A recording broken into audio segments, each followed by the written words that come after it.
The USAID Education in Crisis and Conflict Network, in partnership with the International Network for Education in Emergencies, the Journal on Education in Emergencies, and New York University, are happy to present to you interviews with the authors.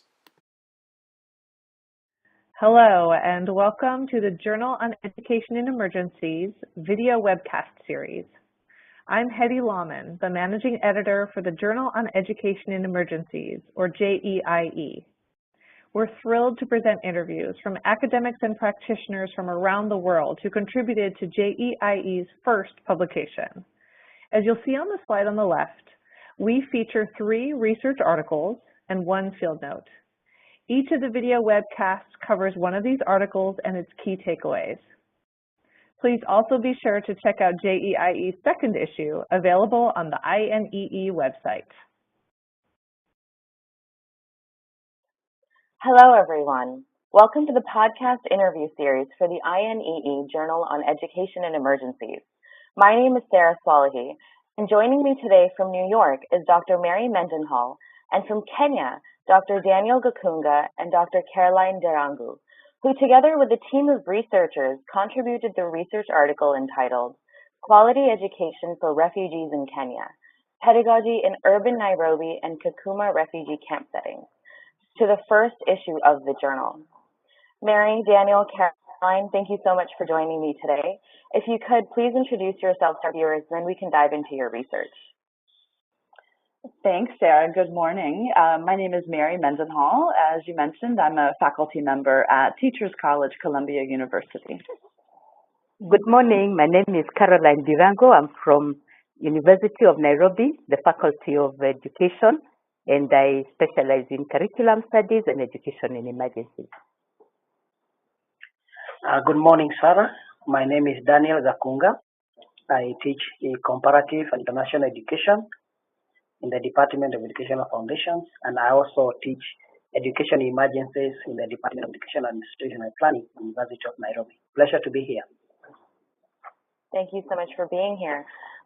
If you could, for our viewers, could you describe the impetus behind your work that you presented in the journal?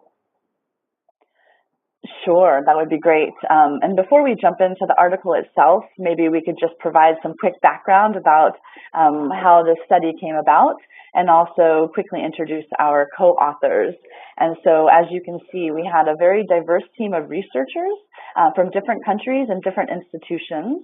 And so our team consisted obviously of the 3 of us, as well as Sarah Dryden-Peterson from Harvard University, Leslie Bartlett from the University of Wisconsin at Madison, and several faculty from the University of Nairobi, Rosemary Emonje, Luis Geshoje, Grace Niaga, and Ursula Okoth, and also Mary Tangelder, who at the time was at the International Rescue Committee.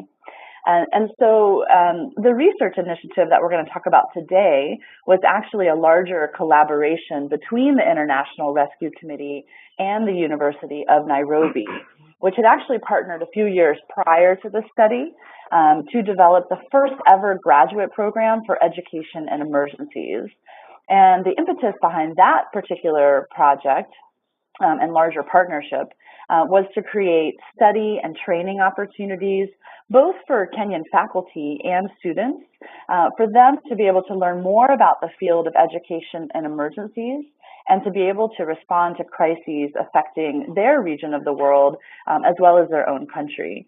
And so that's just a quick background story there. And let me turn it to Caroline to tell us a little bit more about the study itself. Thank you, Mary. We wanted to focus on refugee education, given that Kenya has hosted large numbers of refugees, both in camps and in urban settings, for several decades now.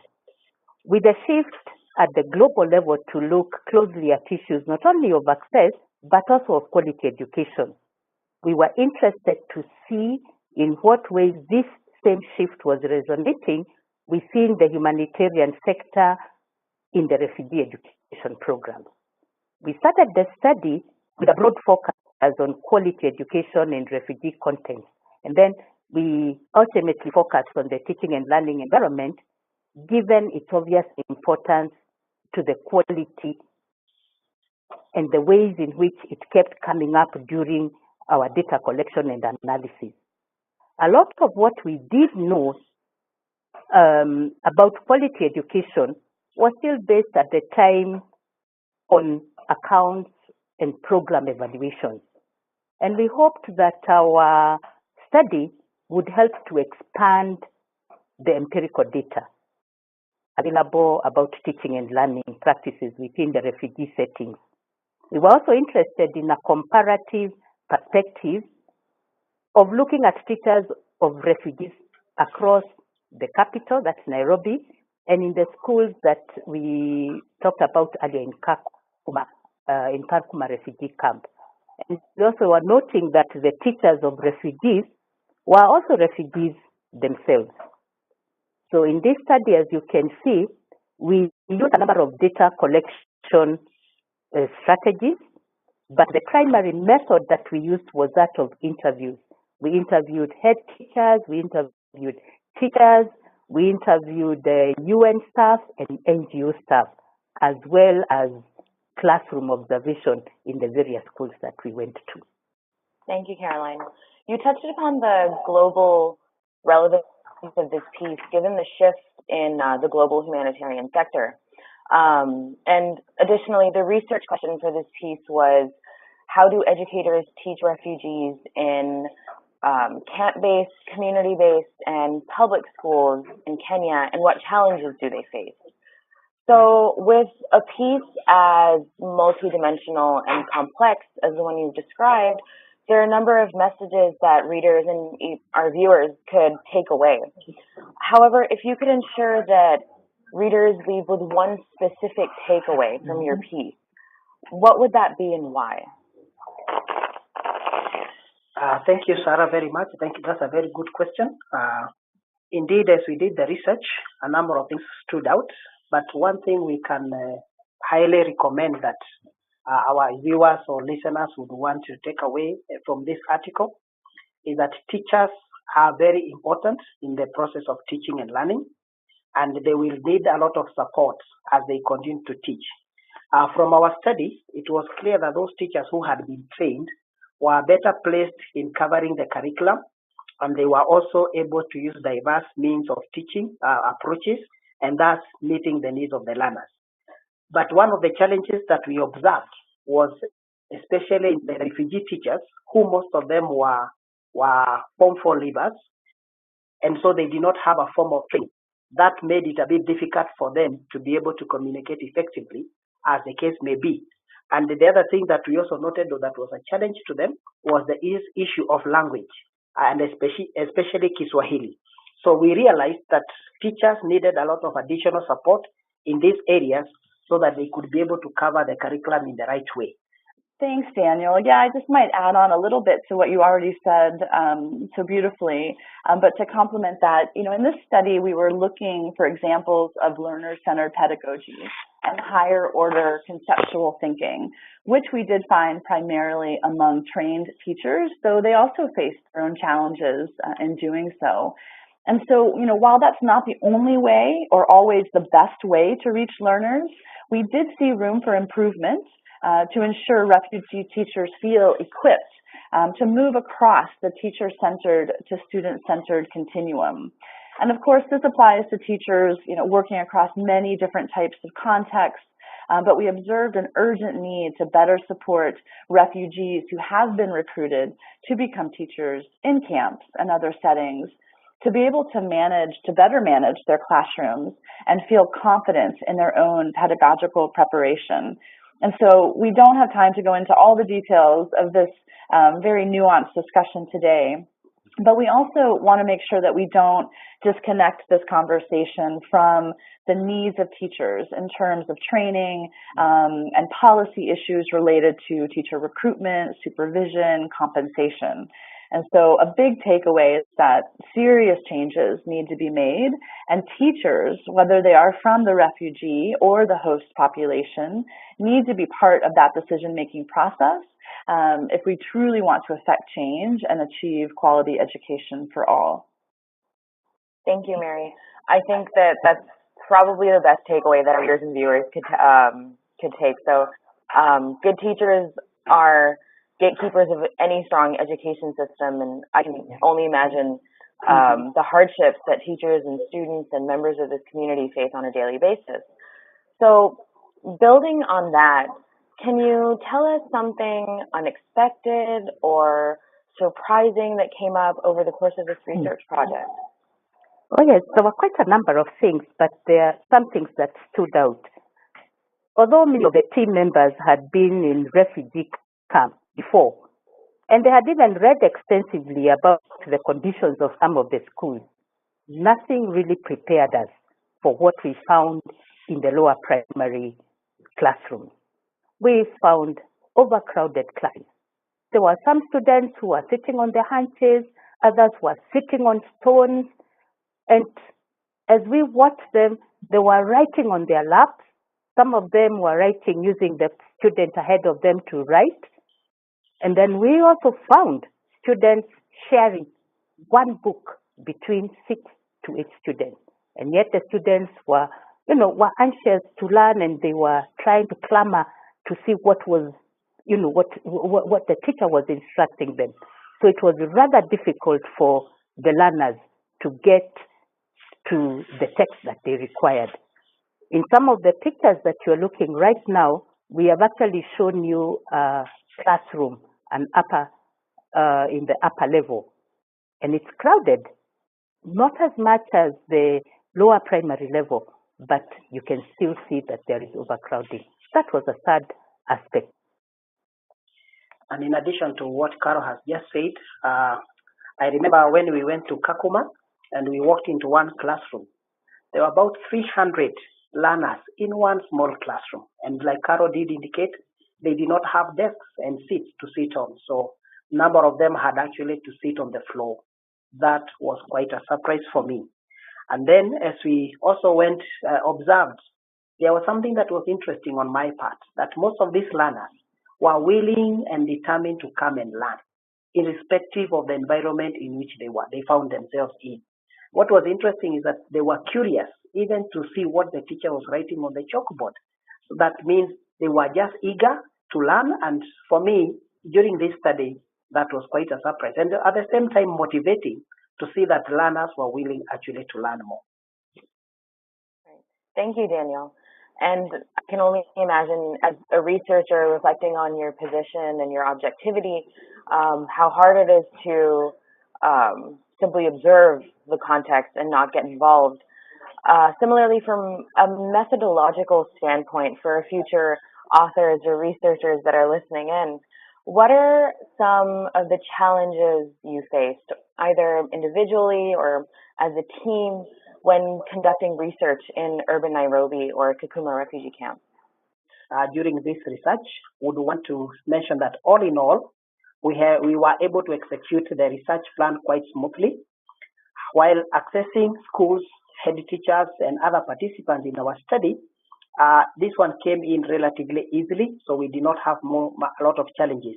But one of the difficult things that we came to realize as we went into the data collection was the number of refugees in some certain city schools. In our study, we had envisaged to have 4 schools in the camp and 4 schools in the city. However, we realized well into the area of data collection that 2 schools in the city had very few refugee learners, and certainly not enough for us to draw any conclusions through our comparative work, which is why we ultimately ended up using only 2 schools in Nairobi as urban schools. On the other hand, we definitely would have wanted to do more interviews and spend more time in the field collecting data, but again, as a challenge, this was not possible. Although this did not also happen everywhere else, we had a few other challenges, like when we were in Kakuma, things seemed to be working very well. But let me share an example. When we were in the DAP camp, one of the morning when we were just about to go out to the field to collect data, there was a kind of an unrest in the camp, and there was a kind of a lockdown. So we had to wait until that issue was cleared by the security people and the camp administrators. So maybe what we may need to share here is that anyone working with refugees in a conflict-affected environment, it's important to be flexible and also be adaptable when these types of challenges come up, as they are likely to come anytime when you don't even think they can come. Continuing with this methodological stream, looking back, is there anything that you might do differently or change if you were to conduct this research again? Thanks, Sarah. Yeah, I think we probably have a number of things we might share in answer to that question, but I think on my side, a couple that would come up is, although it wasn't part of the plan initially in terms of the way we framed this study, and as we mentioned before, this is also part of a larger capacity building initiative with the University of Nairobi and the faculty coming in to the field of education and emergencies. But I think in retrospect, of course, it would have been very interesting and helpful to engage the teachers more directly, not only in the design of the study, but throughout that process, perhaps through participatory action research or some other approach, to really hear from them how they would make sense or interpret what they were seeing in these classrooms, in their own classroom as well as those of their peers. And so I think that's a critical element that others might want to think about moving forward. And then kind of on a separate but related note, we had this great, wonderfully international and diverse team, and we were based in different countries at the time, and we were doing a lot of cross-ocean work, as I like to call it. And of course, it would have been lovely and very helpful to have more time together. And so we did have many occasions where we came together, but we had one particularly intense and amazing experience when we took some time off to get away from our, regular day-to-day jobs. And we went to Lake Naivasha, which is not a bad place to spend some time together, to basically engage in a very intense and rigorous boot camp around data analysis. So for hours on end, days on end, immersed around monkeys and hippos and beautiful nature. We just tried to talk through what we were hearing and learning from our study and from our findings as we started to really write up and analyze the process.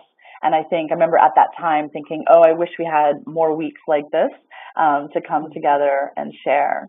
And I think Caroline might have some other things to add to this question as well, so I'll pass it to her. Oh, yes, I do. We collected a lot of data, very useful data, and some of it has remained unreported.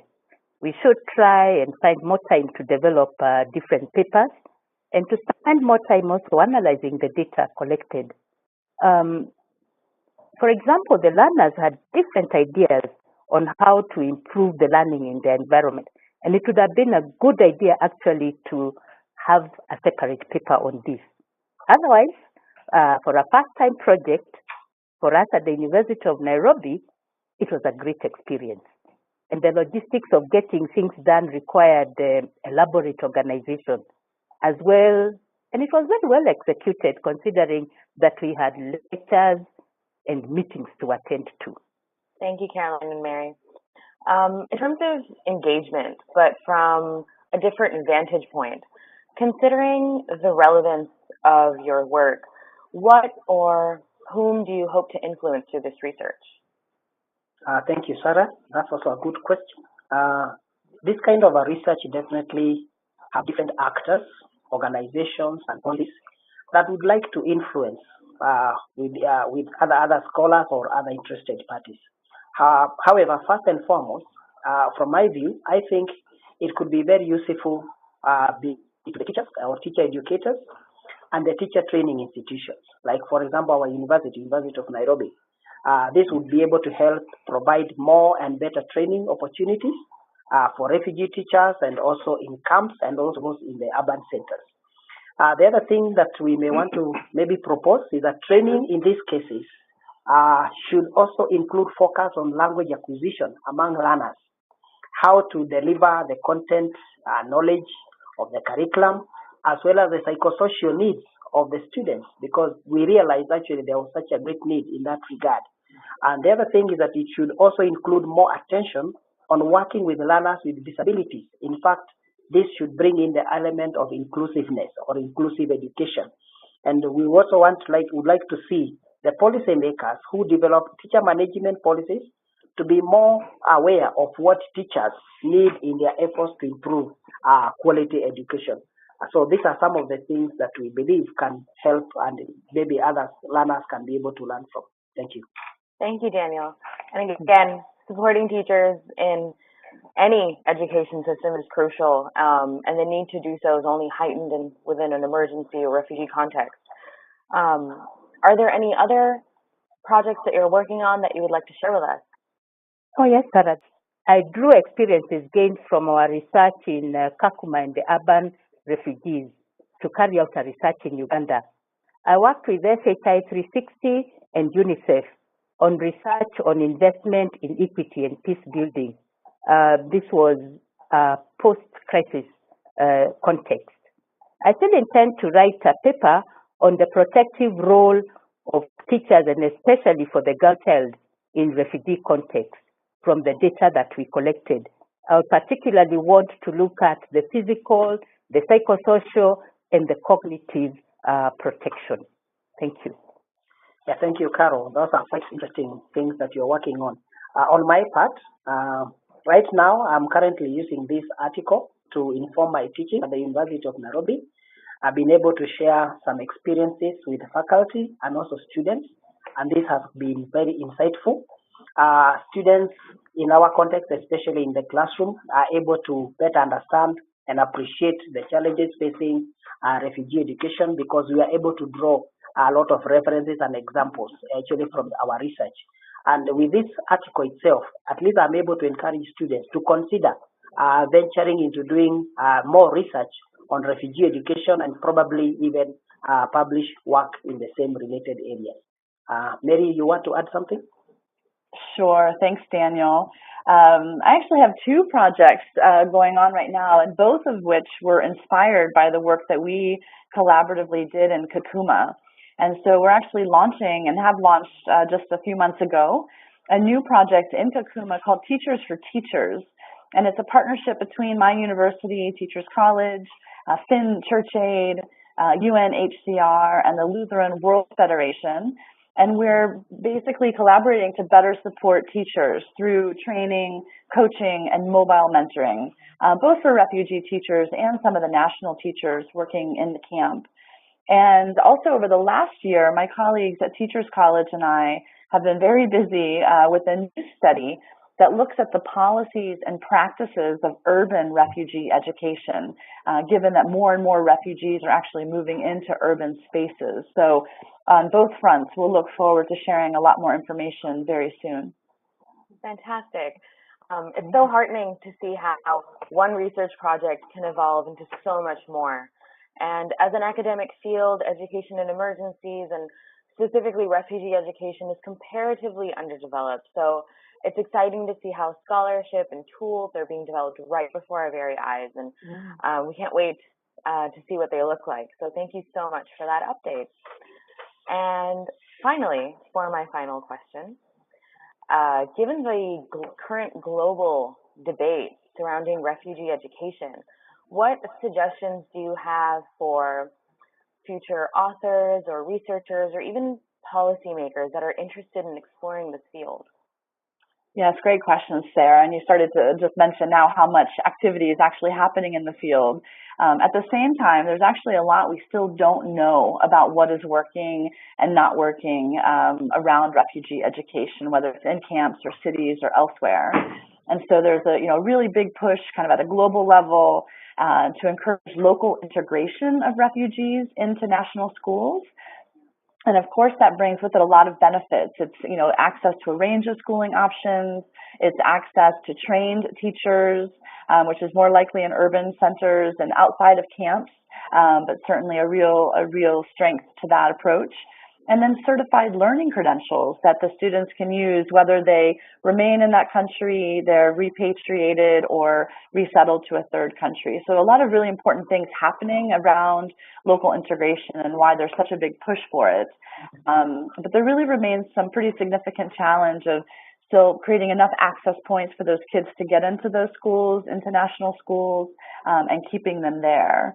And then on the flip side, because of some of those challenges, when is the provision of non-formal education needed? For whom, by whom?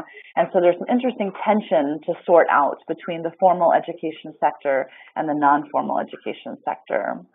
And then just really quickly in terms of teachers, and obviously we're talking a lot about them on this talk, there are still numerous questions that we need to tackle.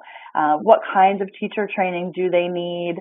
Daniel was mentioning some of the key elements that need to be better strengthened within those types of approaches. How can it be better recognized by national authorities so that maybe it would lead to livelihoods opportunities for those teachers? What are the differences and similarities in what refugee teachers teaching refugee learners need versus what national teachers with refugee learners need in their classes? And so lots happening around just teacher support and teacher training. And certainly we heard that time and time again in this study around that being a pretty key priority. The issue of a new perspective that we would want to address maybe in terms of further research is the issue of insecurity in the Dadaab camp. As we are all aware, the Kenyan government in the recent has indicated that it wants to shut down the camp. And for us as educational practitioners and in education emergencies, this could be one of the areas that we would definitely want to investigate, just to establish about what is really going on. And questions about extreme terrorism, extreme violence, and schools being used as recruitment ground is an area that definitely needs to be investigated. And another issue that we would want maybe investigated in terms of refugee learners is how they are able to be maintained in schools. For example, we noticed during our research that there were some international organizations that were giving incentives, for example, sugar ratios and uniform and soap, so that learners would actually stay more in the school. So for us as researchers, that's an area that we would want to see how effective are such incentives in terms of maintaining refugee learners in school so that they can be able to complete. And probably last but not least, something that we may need to capture is how can we be able to help these learners after the camp? Because life is not just about the camp. There is so much. And there is the issue of repatriating these learners back to their home countries. And it will therefore be important to maybe investigate how can this be made more meaningful and more effective, so that as these learners go back to their countries, they'll find that the education they have received from the host country, it can be used. So these are some of the areas that we also want to recommend as further areas of research, and I believe that will be also quite an exciting experience. Thank you very much. Mary, Daniel, and Caroline, thank you so much for joining us today. We look forward to seeing more of your work in the future and to see how you guys potentially answer these questions. Thank you very much. Thanks for having us, Sarah. Thank you.